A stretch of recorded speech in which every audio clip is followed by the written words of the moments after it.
The biggest challenge is the inability, two things. One, inability of people, not just the leaders, people to see beyond their ethnic or tribal nose.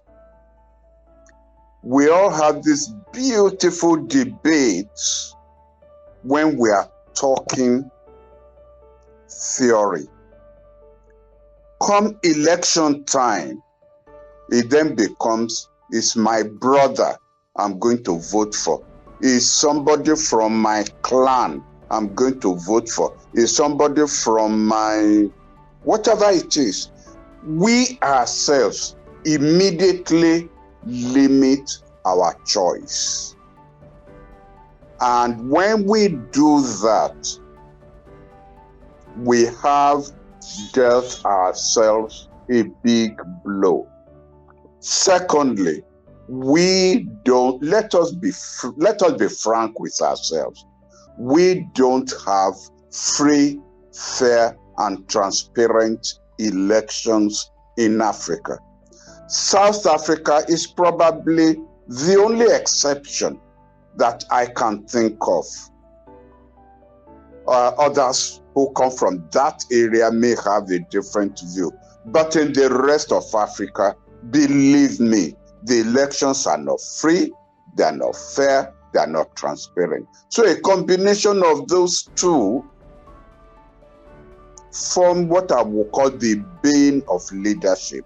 That's what prevents us in Africa from getting our brightest and the best into government positions, into elective positions. Your question, I'm sure, he himself knows about examples in Africa, different African countries. Yes. I know of an activist, a social activist who was a lawyer.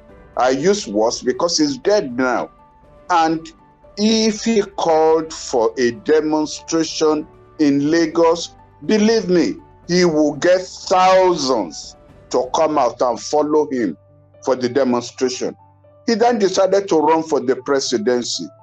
He didn't get up to 200 votes. Because when that came, the issue of being elected president came, people were now looking back at who was from their own ethnic base, rather than this man who had captured the imagination of even the young people. Even the young people didn't vote for him. And in the last election, in presidential elections in Nigeria, so many young people stood up, but where were their supporters when it came to voting for them? Where were they? They were nowhere to be found. Wow. So to me, we need to address those two issues. And I will say this, the bigger of the two issues is really the mindset of the average African himself. Wow. If the average African can see beyond his ethnic nose, then we can counter the question of electoral corruption that follows.